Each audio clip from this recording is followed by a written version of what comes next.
Welcome back to 10th Degree Faith. I'm your host, Darius from Baltimore. I come to talk to you about an important topic today, something that's been on my spirit, something that's been on my mind for a while now. We are in troubled times right now in the world, and this is one of the ones where I think we need to touch on, I think we need to address. And so, with that being said, the topic of today is the power of offense. I want to speak on this because again, I feel like a lot of people will be able to relate to this topic. There's been plenty of situations where we've felt offended or someone have offended us. Sometimes we're not even realizing the power that's in our words, the power that's of the tongue. There's life and death in the tongue, and we should choose our words very wisely. Something that you say to someone can affect their life forever. Draw you closer to a person or can draw you away from a person. And so, speaking from experience, there's been people that have said things that hurt me to my core. There's been things that people have said to me that spoke life into me. But when you feel offended by something, it can draw you away from God. It can draw you away from people, family, all sorts of things. And so, what is an offense? Let's start there. An offense is something that can anger you, something that, like I said, can draw you away from a person, something that needs to be addressed, or you cannot move forward from it. You see, in the book of Luke, chapter 17, verse 1, it reads, Then he said unto the disciples, It is impossible that offenses will come, but woe unto him through whom they come. So we know that offenses will come. It's impossible for an offense to not eventually happen at some point in your life. But the question becomes, how can we move forward? How can we address a thing and figure out a solution to the problem?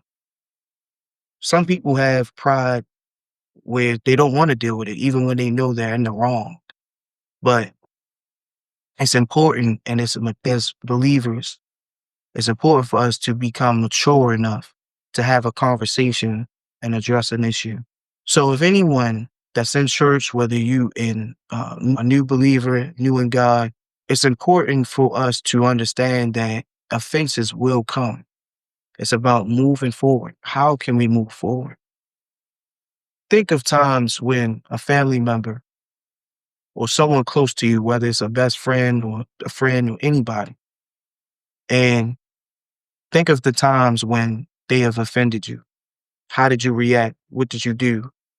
And think about how long it might have taken for you to forgive that person, or if you ever forgiven that person. And if you haven't forgiven that person, take the time out of your day to forgive that person, because remember, God told us that offenses will come, but we must forgive our brothers and sisters. I've been a member of my church, New Generation Christian Center, for over 15 years. But I'd be lying to you if I told you that I've never felt offended at some given time. And leaders is not absolved of that. A lot of times we follow leaders, pastors, bishops, and spiritual fathers, mothers, and we have this expectation of them that they can do no wrong and that they're perfect. But we have to remember that they are human just like us. They will make mistakes. And when they do, the question always will be, how can we move forward? How can we get through this? But it has to be addressed. There is no moving forward without it being addressed. That's the key to it. So I have another verse for you today in the book of Luke, chapter 17, verse 3 through 4. So watch yourselves. If your brother or sister sins against you, rebuke them. And if they repent, forgive them. Even if they sin against you 7 times in a day and 7 times come back to you saying, I repent, you must forgive them. That's the NIV version. So when a person offends you or when a person does anything wrong to you, we have to forgive them, no matter how many times. But that's the challenging part of this walk, is that you cannot control what a person does. You cannot control how a person may offend you. But the question will always remain, how do we move forward from it? Can we move forward from it? Because it is a must. It is a problem in today's church and in the world today. There's been wars caused through an offense. There's been people that never came back from it. There's people today that still aren't talking to any family members right now due to something they have said or did. And so we must understand and never underestimate the power of offense. Your offense can come in so many different ways and shapes and sizes, ways, forms. And so the devil can get in between anybody. But I also don't put the whole onus on the devil fully.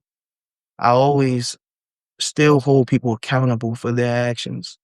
And we must hold ourselves accountable for our own actions as well.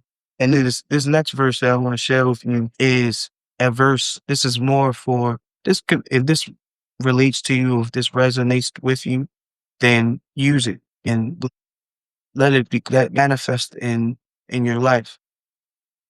And it's very simple, but it's something that comes along with how we speak to people. Because sometimes you can speak to a person, and even though you can be dead right about what you're saying, how we say it can sometimes determine the outcome. And so that brings me to my last verse. And this is in Proverbs chapter 15, verse 1, NIV version. A gentle answer turns away wrath, but a harsh word stirs up anger. So we know that how we say things sometimes can determine the outcome. It's unfortunate, but it's a real thing. You cannot speak to people any kind of way. And this is something that I need to work on. I can say some things with a lot of passion, and it can be seen or viewed as anger. And so we must understand that how we say a thing determines how the outcome will be. So with my last words, I want to say, remember the power of offense. Don't underestimate it. If you're offended by someone, if someone has said a thing that you don't think you can forgive a person for, just remember that's how we move forward with life. Forgiving a person is about our personal, not just about our personal health, but it's more so just about going on with life. This life is a journey, and there's going to be some offenses that will come. But again, it's about how we move forward. How do we continue on this life with the best way we can, with God's help? But like I said, there's been people that left ministries. There's been wars that have been called through offenses. And there's just a lot going on in this world right now. And it's important for us to have maturity to know how to move forward. It always starts with a conversation. There's life and death in the tongue. And there's power in that. There's power in the tongue. So we must be mindful of how we say things, what we say, and what we do. It's just all about words. It's what we do as well. Because you can do a thing. It might not be what you said. It might be what you did. And in that, offense can come. So stay encouraged. Try not to offend anybody the best you can. If you do, just know how to move forward from it. And this is your boy Darius from Baltimore.